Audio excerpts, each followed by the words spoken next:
Hi everyone guys, पिछले कुछ दिनों से काफ़ी सारे मैसेजेस आ रहे थे स्टूडेंट्स के, जिसमें क्वेरीज आ रही हैं। बच्चे पूछ रहे हैं कि क्या क्वालिफिकेशंस हैं यूपीएससी के लिए। सर, क्या एज लिमिट है यूपीएससी के लिए? क्या कोई परसेंटेज हमें चाहिए? तो आज इन सभी डाउट्स को हम डिस्कस करेंगे। हम डिस्कस करेंगे कि क्या आप आईएएस का एग्ज़ाम देने के लिए एलिजिबल हो, क्या आप आईपीएस का एग्ज़ाम देने के लिए एलिजिबल हो। तो चलिए बिना देर किए इस सेशन को स्टार्ट करते हैं।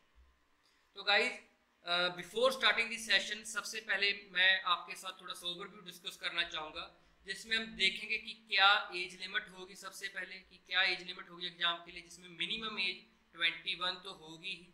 आफ्टर दैट क्या कुछ एज रिलैक्सेशंस हैं, तो उस चीज़ को भी हम देखेंगे। क्या क्वालिफिकेशंस चाहिए वो देखेंगे। क्या ओनली इंडियंस ही ये एग्ज़ाम दे सकते हैं, या फिर किसी और कंट्री के सिटीजन भी यूपीएससी का एग्ज़ाम दे सकते हैं, इस चीज़ को भी हम डिस्कस करेंगे। तो चलिए, सबसे पहले एज लिमिट्स एंड अटेम्प्ट्स देखें। जब एज लिमिट्स और अटेम्प्ट्स की बात आती है तो इसमें कुछ कैटेगरीज होती हैं, जैसे जनरल कैटेगरी होगी, और जो रिसेंटली इकोनॉमिकली वीकर सेक्शन के लिए रिजर्वेशन आई है वो होगी ओबीसी, अदर बैकवर्ड क्लासेज होगी एससी एसटी। तो इन कुछ कैटेगरीज बनी हुई हैं। इन कैटेगरीज के अकॉर्डिंग एज लिमिट सेट हुई ही है, कुछ रिलैक्सेशंस मिली हुई है। जैसे जनरल कैटेगरी आप up to the age of 32 years आप एग्जाम दे सकते हो, लेकिन आपके पास नंबर ऑफ अटेम्प्ट्स हैं जो वो 6 हैं। 32 ईयर्स की एज तक आप 6 अटेम्प्ट दे सकते हो। अगर आप इकोनॉमिकली वीकर सेक्शन से हो तो एज लिमिट में आपको कोई रिलैक्सेशन नहीं है, और नंबर ऑफ अटेम्प्ट्स है वो भी आपके 6 हैं, बस आपको एक रिजर्वेशन मिल जाएगी। इसके अलावा ओबीसी में आपके पास रिलैक्सेशन है। आपके पास जहाँ पे 35 ईयर्स ऑफ एज तक आप एग्जाम दे सकते हो, जिसमें आपको 9 अटेम्प्ट्स मिलेंगे। आप 9 अटेम्प्ट्स दे सकते हो टिल द एज ऑफ 35। और एससी एसटी अगर हो तो आपकी एज लिमिट 37 है, अनलिमिटेड अटेम्प्ट्स हैं। 37 ईयर्स की एज तक आप अनलिमिटेड नंबर ऑफ अटेम्प्ट्स दे सकते हो। अगर डिसेबल्ड डिफेंस सर्विस पर्सोनल हो तो 35 ईयर्स ऑफ एज और नंबर ऑफ अटेम्प्ट्स 9 है। एक्स सर्विसमैन हो अगर तो एज लिमिट है जो वो 37 है, और नंबर ऑफ अटेम्प्ट्स आपके 9 है। सिमिलरली अगर आप कोई भी पर्सन विद बेंचमार्क डिसेबिलिटी हो तो आपकी एज लिमिट 42 हो जाएगी, और नंबर ऑफ अटेम्प्ट्स आपके 9 हो जाएंगे। After that let's see educational qualification, कि क्या आपके पास कोई पर्टिकुलर स्ट्रीम की ही डिग्री होनी चाहिए। क्या only bachelor of arts that is BA वाले ही एग्जाम दे सकते हैं, क्या बीकॉम वाले ही एग्जाम दे सकते हैं। तो इन सभी चीज़ों को हम अभी डिस्कस करेंगे। सबसे पहले मिनिमम क्वालिफिकेशन फॉर यूपीएससी। जो मिनिमम क्वालिफिकेशन रिक्वायर्ड है यूपीएससी के लिए वो है डिग्री। आपके पास एक डिग्री होनी चाहिए, वो किसी भी गवर्नमेंट रिकॉग्नाइज्ड यूनिवर्सिटी की हो सकती है। ध्यान से सुने, डिग्री होनी चाहिए, लेकिन वो गवर्नमेंट रिकॉग्नाइज्ड यूनिवर्सिटी की ही होनी चाहिए, या फिर इसके इक्विवेलेंट कोई और क्वालिफिकेशन आपकी हो सकती है।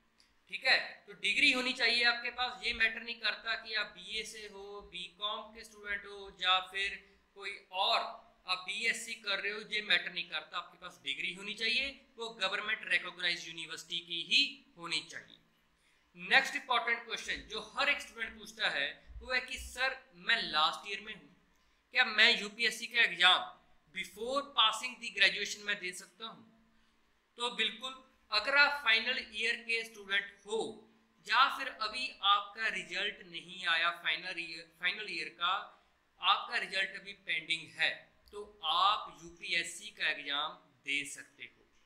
लेकिन एक बात ध्यान में रखें, आप ओनली प्रीलिम्स लेवल तक का एग्जाम दे सकते हो। जैसे कि आपको पता होगा यूपीएससी में 3 लेवल्स होते हैं, प्रीलिम्स, मेंस और इंटरव्यू।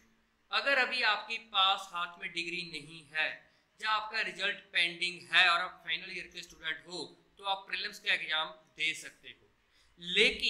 लेकिन मेंस के एग्जाम के लिए आपके पास डिग्री होनी चाहिए। मेंस के एग्जाम के लिए आपके पास डिग्री होनी चाहिए। आफ्टर दैट अगर आपके पास कोई और प्रोफेशनल या टेक्निकल क्वालिफिकेशन है जो गवर्नमेंट ऑफ इंडिया के द्वारा रिकॉग्नाइज्ड है तो भी आप यूपीएससी का एग्जाम दे सकते हो। अगर आप एमबीबीएस दैट इज मेडिकल के स्टूडेंट हो और आपने अभी अपनी इंटर्नशिप नहीं कंप्लीट की तो भी आप यूपीएससी का एग्जाम दे सकते हो, लेकिन ओनली टिल प्रीलिम्स लेवल तक का एग्जाम आप दे सकते हो। मेंस के लिए आपके पास कंप्लीशन का सर्टिफिकेट चाहिए, आपको अपनी इंटर्नशिप कंप्लीट हो जानी चाहिए। ठीक है, अगर एमबीबीएस के हो तो प्रीलिम्स तक का तो आप दे सकते हो विदाउट इंटर्नशिप, लेकिन मेंस के लिए आपकी इंटर्नशिप कंप्लीट हो जानी चाहिए। आफ्टर दिस नेशनैलिटी, क्या सर ओनली इंडियंस ही एग्जाम दे सकते हैं या फिर कोई और कंट्री के कैंडिडेट्स भी इस एग्जाम को दे सकते हैं? तो चलिए देखते हैं। अगर तो आप आईएएस या आईपीएस के लिए एग्जाम दे रहे हो, आईएएस और आईपीएस, आईएएस या फिर आईपीएस का अगर एग्जाम दे रहे हो, अगर आप इन दो सर्विसेज में ही जाना चाहते हो, then you must be a citizen of India. ध्यान से पढ़े, लिखा हुआ है must be a citizen of India. Must be मतलब आप इंडिया के ही सिटीजन होने चाहिए। अगर आप आईएएस या आईपीएस में जाना चाहते हो तो आपकी किसी और कंट्री की सिटीजनशिप नहीं चलेगी, नेशनैलिटी नहीं चलेगी, ओनली इंडियंस ही आईएएस आईपीएस में जा सकते हैं। लेकिन आईएएस आईपीएस के अलावा और बहुत सारी सर्विसेज होती हैं, जैसे आईआरएस होगी, ठीक है, तो आईआरटीएस होगी, बहुत सारी सर्विसेज हैं। उन सर्विसेज के लिए आप सिटीजन ऑफ इंडिया भी हो सकते हो, नेपाल से भी हो सकते हो, भूटान से भी हो सकते हो, या फिर आप कोई ऐसे तिब्बतन रिफ्यूजी भी हो सकते हो जो इंडिया में माइग्रेट हुए हैं बिफोर 1 जनवरी 1962। ध्यान से सुने, आईएएस आईपीएस के अलावा अगर आप किसी और सर्विस में जाना चाहते हो तो आप नेपाल से भी जा सकते हो, अगर भूटान से हो तो भी आप ज्वाइन कर सकते हो, अगर कोई तिब्बतन रिफ्यूजी हो तो भी आप जा सकते हो, लेकिन आप माइग्रेट होने चाहिए बिफोर 1 जनवरी 1962 और आप इंडिया में ही परमानेंटली सेटल होना चाहते हो। ठीक है, एंड आफ्टर दैट नंबर 5, अगर आप पर्सन ऑफ इंडियन ओरिजिन हो, मतलब कि सर आप कोई फॉरेन सिटीजन हो, लेकिन एक पॉइंट ऑफ टाइम पे आपके पास इंडिया का पासपोर्ट था, आप फॉरेन के सिटीजन हो लेकिन एक टाइम पे आपके पास इंडिया का पासपोर्ट था, तो आप पीआई हो। अगर आप पीआई हो इनमें से किसी भी कंट्री से और आप माइग्रेट कर चुके हो इंडिया में, या पाकिस्तान से हो, बर्मा से हो, श्रीलंका और जो भी ये कंट्रीज लिखी हुई हैं, तो भी आप यूपीएससी का एग्जाम दे सकते हो। लेकिन ध्यान में रखें, जो भी कैंडिडेट्स नेपाल, भूटान या फिर तिब्बतन रिफ्यूजी या फिर पीआईओ होंगे किसी भी इन कंट्री में से, वो कैंडिडेट के उन कैंडिडेट्स के लिए सर्टिफिकेट ऑफ एलिजिबिलिटी होना बहुत जरूरी है। बट ध्यान रखें, ये सर्टिफिकेट ऑफ एलिजिबिलिटी अपॉइंटमेंट के टाइम पे आपके पास होना जरूरी है। अगर आपके पास सर्टिफिकेट ऑफ एलिजिबिलिटी नहीं है तो आप यूपीएससी का एग्जाम तो दे लोगे, लेकिन आपकी सर अपॉइंटमेंट नहीं होगी। अपॉइंटमेंट के लिए तो आपके पास सर्टिफिकेट ऑफ एलिजिबिलिटी होना चाहिए, जो कि गवर्नमेंट ऑफ इंडिया के द्वारा ही इशू किया जाएगा।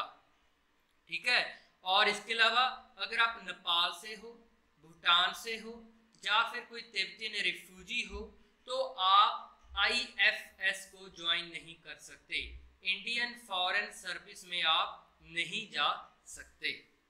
सो गाइस, आई होप कि आपके डाउट्स थे जो वो सॉल्व हुए होंगे।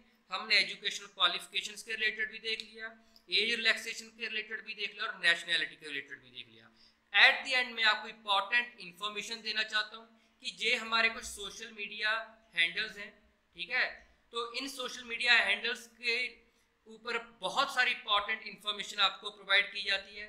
आप हमें इंस्टाग्राम पे फॉलो कर सकते हो, जहाँ पे डेली हम free of cost without charging any fees newsletter provide करते हैं, जहाँ पे आपको बताया जाता है कि कौन से आर्टिकल्स आपने न्यूज़पेपर में पढ़ने हैं, कौन से आपने नहीं पढ़ने। तो अगर आप इन सभी सर्विसेज का बेनिफिट लेना चाहते हो, इंपॉर्टेंट इन्फोग्राफिक्स अगर आपको चाहिए, इंपॉर्टेंट इन्फॉर्मेशन चाहिए, तो आप हमें इंस्टाग्राम पे फॉलो करें, फेसबुक पे फॉलो करें, आप हमारी वेबसाइट विजिट कर सकते हो। और अगर आपको न्यूज़पेपर, डेली न्यूज़पेपर की पीडीएफ्स चाहिए फ्री ऑफ कॉस्ट, कोई चार्जेस नहीं है, मैं फिर बता रहा हूँ कोई चार्जेस नहीं है।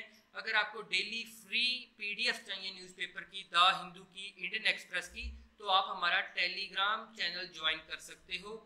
और इन सभी सोशल मीडिया हैंडल्स के जो लिंक्स हैं वो आपको नीचे डिस्क्रिप्शन बॉक्स में मिल जाएंगे। आई होप कि आपके लिए ये वीडियो हेल्पफुल रही होगी और बहुत सारे इंपॉर्टेंट टॉपिक्स के ऊपर आपके लिए वीडियोस हम लेके आएंगे, तो उसके लिए आप हमारे यूट्यूब चैनल को भी सब्सक्राइब कर लें। Thank you.